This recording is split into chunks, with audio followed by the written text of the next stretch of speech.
Assalamualaikum warahmatullahi wabarakatuh. Perkenalkan, nama saya Alvina Yulianti dari kelas Ekonomi Syariah D. Di sini saya akan memaparkan sedikit tentang ijma. Pertama, kita akan membahas tentang pengertian. Apa sih ijma itu? Ijma adalah kesepakatan seluruh ulama mujtahid pada masa setelah zaman Rasulullah SAW dalam memutuskan sebuah perkara hukum syara. Dalam hal ini, perkara yang dimaksud adalah perkara yang belum ada hukumnya baik di Al-Quran maupun di As-Sunnah. Lalu, dalam pengertian ini dapat kita ketahui juga bahwa adanya ijma yaitu setelah zaman Rasulullah atau setelah wafatnya Rasulullah. Jadi, pada zaman Rasulullah, ijma itu belum ada. Kita akan membahas tentang dasar hukum ijma. Dasar hukum ijma ada 3. Yang pertama yaitu Al-Quran, yang kedua hadis, dan yang ketiga yaitu dalil logika. Yang pertama yaitu Al-Quran. Dasar hukum ijma di dalam Al-Quran terdapat pada surat Al-Baqarah ayat 143, kemudian surat An-Nisa ayat 115, dan juga surat An-Nisa ayat 59. Kemudian dasar hukum ijma yang kedua yaitu hadis. Jadi dasar hukum ijma tidak hanya terdapat pada Al-Quran saja, namun ada beberapa hadis juga yang menjadi dasar hukum ijma. Selanjutnya, dasar hukum ijma yang ketiga yaitu dalil logika. Secara logika, dapat dikatakan bahwa ijma bisa saja benar dan bisa saja salah. Jika benar, ia merupakan dalil. Namun jika salah, maka bagaimana mungkin salah, sedangkan mereka adalah sebaik-baik umat manusia. Artinya, jika umat Islam telah sepakat, maka kebenaran pasti terdapat padanya. Pada intinya, kemungkinan suatu ijma itu salah sangat kecil sekali. Kemudian rukun dan syarat ijma. Rukun dan syarat ijma ada 4. Yang pertama, ijma tidak cukup dikeluarkan oleh satu mujtahid saja dalam suatu masa. Karena yang namanya kesepakatan itu dilakukan oleh lebih dari satu orang, yang mereka mengeluarkan pendapatnya masing-masing, kemudian disepakati antara mujtahid satu dengan mujtahid lainnya. Kemudian yang kedua yaitu adanya kesepakatan sesama para mujtahid dari seluruh mujtahid dunia. Kita ambil contoh, misalnya dalam menetapkan suatu hukum syara hanya disepakati oleh sekelompok mujtahid saja.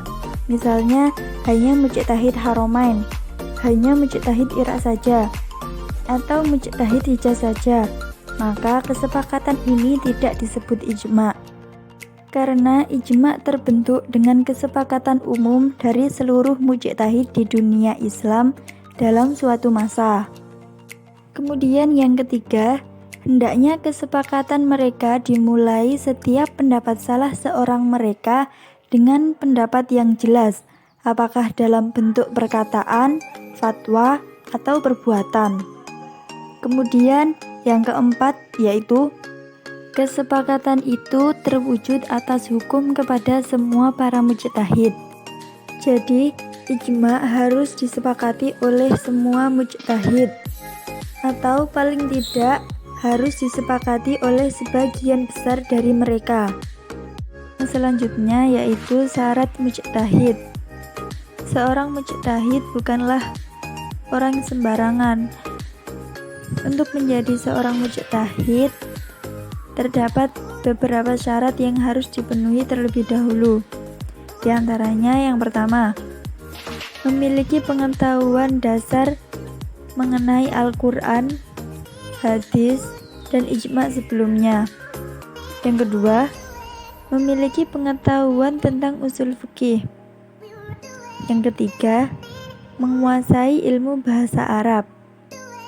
Jadi, untuk menjadi seorang mujtahid, maka diharuskan untuk memenuhi 3 persyaratan tersebut.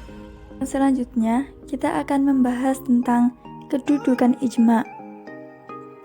Jumhur ulama berpendapat bahwa kedudukan ijma menempati salah satu sumber hukum sesudah Al-Quran dan As-Sunnah. Dengan begitu, ijma dapat menetapkan hukum yang mengikat dan wajib dipatuhi umat Islam bila tidak ada ketetapan hukumnya dalam Al-Quran maupun As-Sunnah. Ijma merupakan sumber hukum yang ketiga yang berfungsi sebagai sumber hukum Islam apabila terdapat suatu peristiwa atau suatu perkara yang tidak ada hukumnya di dalam Al-Quran dan As-Sunnah. Selanjutnya yaitu macam-macam ijma. Ijma ditinjau dari segi terjadinya. Dari segi terjadinya terdapat 2 macam ijma. Yang pertama, ijma shorih, dan yang kedua, ijma sukuti. Ijma shorih yaitu kesepakatan para mujtahid dengan para mujtahid mengungkapkan pendapatnya masing-masing. Kemudian dimusyawarahkan hingga terjadi kesepakatan yang disetujui oleh semua mujtahid. Kemudian yang kedua yaitu ijma sukuti.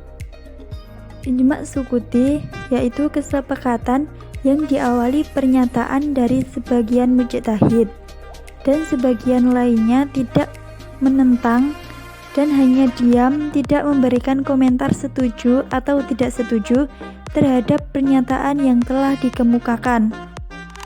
Kelompok Imam Hanafi beranggapan bahwa ijma sukuti ini adalah ijma. Jadi, diamnya seorang mujtahid dinilai atau dianggap sebagai komentar setuju. Karena apabila mereka berbeda pendapat atau menentang pendapat mujtahid lain, seharusnya mereka secara tegas mengungkapkan pendapatnya dan ketidaksetujuannya. Oleh karena itu, kelompok Imam Hanafi beranggapan bahwa diamnya seseorang adalah tanda bahwa ia setuju. Sedangkan menurut Imam Syafi'i dan Imam Maliki, ijma sukuti ini tidak dapat dijadikan dasar hukum. Karena diamnya seorang ulama atau mujtahid belum tentu menandakan bahwa mereka setuju. Bisa saja mereka merasa takut pendapatnya akan ditolak. Bisa saja menghormati ulama yang lebih senior. Bisa juga karena terkena bujukan ataupun mendapat ancaman dan tidak punya pendukung. Oleh karena itu, Imam Syafi'i dan Imam Maliki berpendapat bahwa ijma sukuti ini tidak dapat dijadikan dasar hukum Islam. Ijma ditinjau dari segi keyakinan. Dalam segi keyakinan, terdapat 2 macam ijma. Yang pertama, ijma qat'i. Yang kedua, ijma zanni.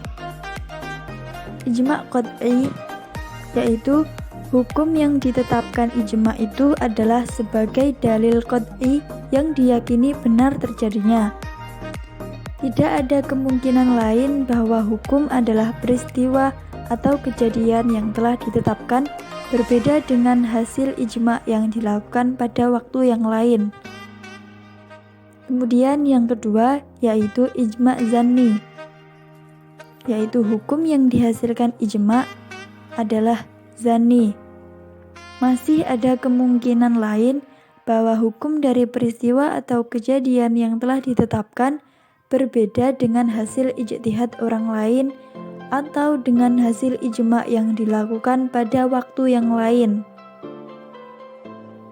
Ijma ditinjau dari segi waktu. Dari segi waktu, terdapat 5 macam ijma. Yang pertama yaitu ijma sahabat. Ijma sahabat adalah ijma yang dilakukan oleh para sahabat Rasulullah. Jadi setelah Rasulullah wafat, kaum muslimin kehilangan tempat bertanya. Namun mereka telah memiliki pegangan yang lengkap yaitu Al-Quran dan Al-Hadis. Jadi semisal ada kejadian atau peristiwa yang memerlukan penetapan hukum, mereka berijtihad, tetapi belum ada bukti yang nyata bahwa mereka telah berijtihad. Namun sebenarnya ijtihad mereka sama dengan bentuk ijma. Hanya saja penggunaan kata ijma belum diterapkan pada masa itu.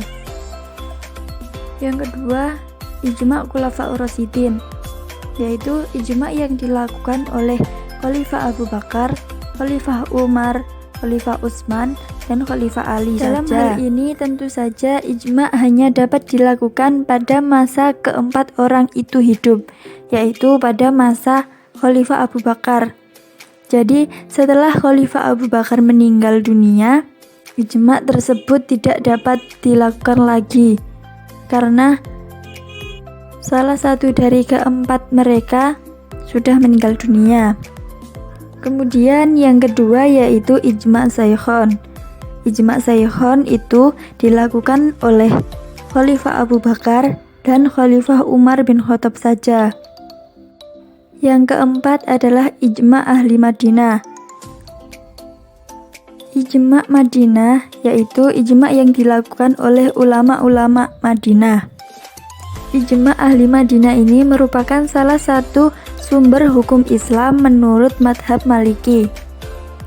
Namun madhab Syafi'i tidak mengakui sebagai sumber hukum Islam. Yang kelima yaitu ijma ulama Kufah. Ijma ulama Kufah ini dilakukan oleh ulama-ulama Kufah.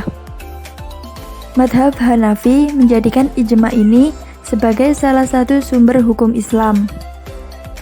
Ijma berdasarkan metode untuk mengetahuinya. Berdasarkan metode untuk mengetahuinya, terdapat 2 macam ijma.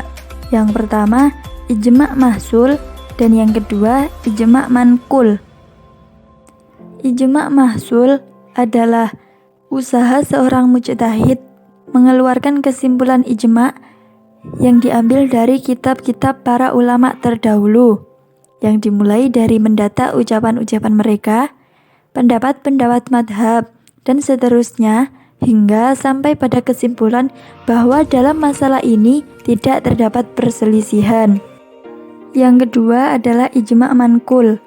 Ijma mankul adalah ijma yang diketahui dengan nukilan dari ulama terdahulu, yang mengatakan bahwa dalam perkara ini terdapat ijma.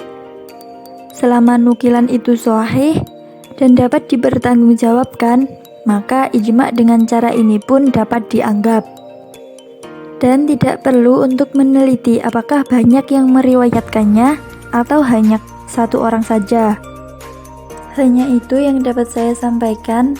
Semoga dari pemaparan saya ini dapat bermanfaat bagi kita semua. Saya akhiri. Assalamualaikum warahmatullahi wabarakatuh.